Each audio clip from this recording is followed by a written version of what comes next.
Imagine being trapped in your own body for 2 decades. 20 years of watching life pass by through a window you can't open. 20 years of dreams you can't chase, places you can't go, and movements you can't make. Now imagine dying and suddenly walking again. Running, dancing, feeling the ground beneath your feet for the first time in what feels like an eternity. But here's what will shake you to your core.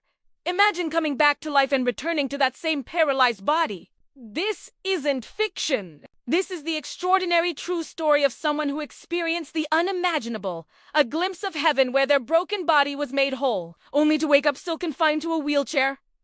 But what happened next? What did they bring back from that experience? And how did dying and walking in heaven change everything about living paralyzed on earth? Stay with me, because this story will challenge everything you think you know about suffering, purpose, and what truly makes us whole. For 20 years, every morning began the same way. This slow, painful realization that nothing had changed. The body that once ran, jumped, and moved freely now lay still. A prison with no escape. Physical therapy brought no miracles.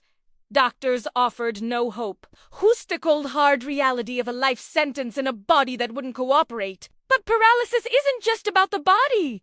Is it? It's about watching your friends move forward with their lives while you re-stuck in the same moment, year after year. It's about the pitying looks, the awkward conversations, the slow disappearance of people who can't handle your reality. It's about the silent screams that no one hears, the dreams that die a little more each day, and the crushing weight of wondering if this is all there is. For 2 decades, this person carried that weight.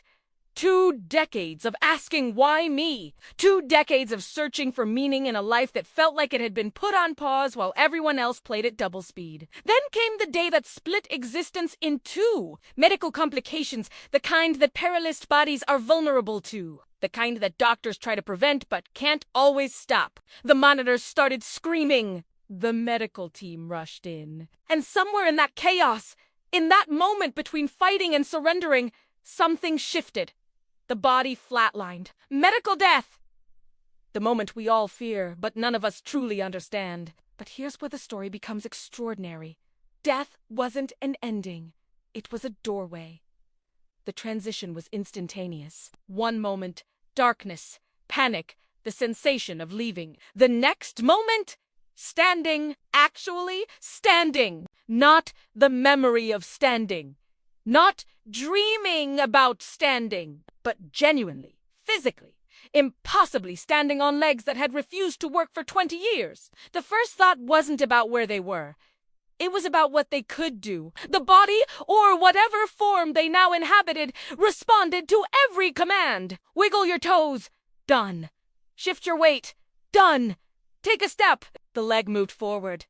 The foot touched ground. The weight transferred. And they didn't fall. They didn't just walk. They ran. They leaped. They experienced movement with the ecstasy of someone who had forgotten what freedom felt like. Every gesture was a celebration. Every motion was a miracle. And the joy, the overwhelming, cascading joy that came from having a body that finally worked the way a body should. But it wasn't just about walking. The environment itself defied description. Colors that don't exist in our spectrum. Light that didn't cast shadows, but somehow illuminated everything from within. A sense of peace so profound that 20 years of pain dissolved like morning mist. They encountered others, presences of pure love and acceptance. No judgment for the bitterness they'd carried. No disappointment for the moments they'd given up hope. Just overwhelming, unconditional embrace. The kind of acceptance that paralyzed people rarely experience on Earth, where value is too often measured by what you can do rather than who you are. And the questions that had haunted them for 2 decades, the why me that had become a mantra of suffering. In that place, those questions didn't need answers. They simply dissolved in the presence of a love so complete that it made every moment of suffering seem like a single raindrop in an infinite ocean. But then came the conversation that would change everything. A knowing, call it intuition, divine communication, or something beyond words, that their time wasn't finished, that their story wasn't complete, that their purpose required going back. Going back. Back to the broken body. Back to the wheelchair. Back to the limitations and the pain and the daily struggle. Everything in them wanted to stay, to remain in this place where they were whole, where they were free, where they finally fit. But the message was clear. What they'd experienced wasn't just for them. It was meant to be shared. Their suffering had forged something precious, a perspective, a strength, a light that others in darkness desperately needed to see. They were being sent back not as punishment, but as a messenger. And so, with the weight of both reluctance and purpose, they agreed to return. Waking up was devastating. The first sensation was the familiar numbness, that absence of feeling that they'd hoped was gone forever. The legs that had walked in heaven lay motionless again. The body that had danced now resumed its stillness. The medical team celebrated survival. But inside, they were mourning. How do you explain to someone that you re-grieving the loss of a body you only had for what felt like moments? How do you process being given perfection and then having it taken away? The return felt less like a second chance and more like a cruel joke. Depression wasn't just a possibility, it was a certainty. Why bring them back to this? Why show them what wholeness feels like only to imprison them again? The temptation to rage, to retreat, to give up entirely was overwhelming. For days, maybe weeks, the darkness was real. But slowly, something began to shift. The memory of heaven didn't fade.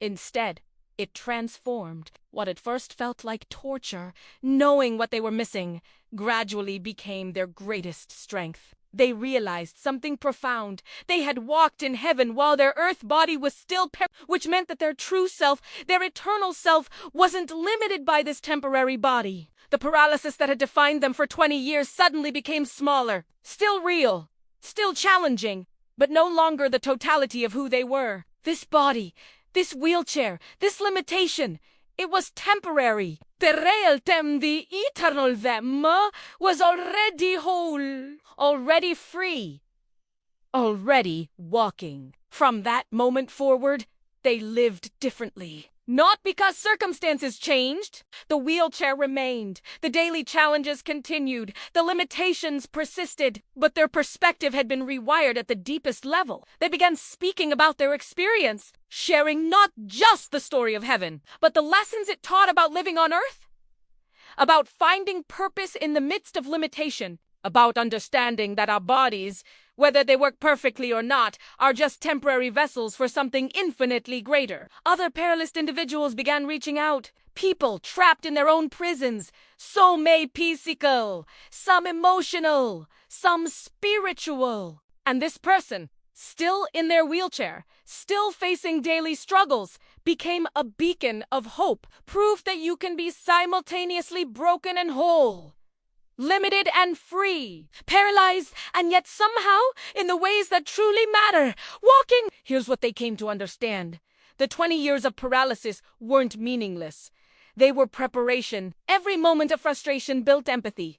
Every day of struggle forged resilience. Every night of tears created the capacity to hold space for others in pain. Without the paralysis, they never would have had their encounter with heaven. Without the limitation, they never would have learned what true freedom really means. The very thing they had cursed for 2 decades turned out to be the very thing that equipped them for their purpose.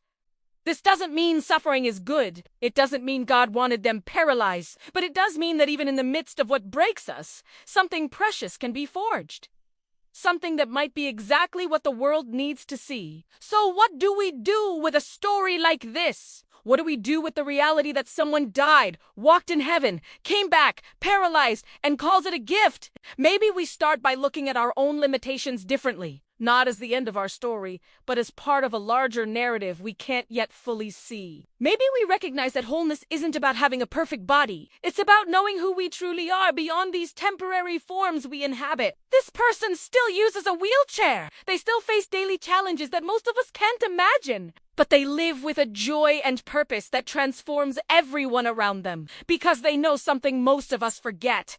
This life, with all its pain and limitation, is temporary. But love, purpose, the connections we make, those are eternal. Their message is simple but profound. You are not your limitations. You are not defined by what your body can or cannot do. You are so much more than the temporary vessel carrying you through this brief moment we call life. If you've been inspired by this story, Drop a comment below. Share your own experience with limitation, with finding purpose in pain, or with moments when you caught a glimpse of something greater. Hit that subscribe button because we're rebuilding a community of people who refuse to let circumstances define them. And smash that like button to help others discover this message of hope. Remember, somewhere between the broken and the beautiful, between the limited and the limitless, between the paralyzed and the walking, that's where we find out who we really are. And the answer is always more magnificent than we imagined.